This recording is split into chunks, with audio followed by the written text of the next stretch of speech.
हरे भगवानको भजन बिना कोही नि तर्दैन। व्रत बस्नु एकादशी अरू पर्दैन। भगवानको भजन बिना कोही नि तर्दैन।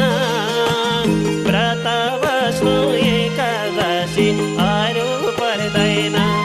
हरि व्रत बस्नु एकादशी अरू पर्दैन। भक्ति बग्ने कुलो भक्ति भक्ति कुलो व्रत मध्ये सबैभन्दा एकादशी ठुलो। भक्ति बग्ने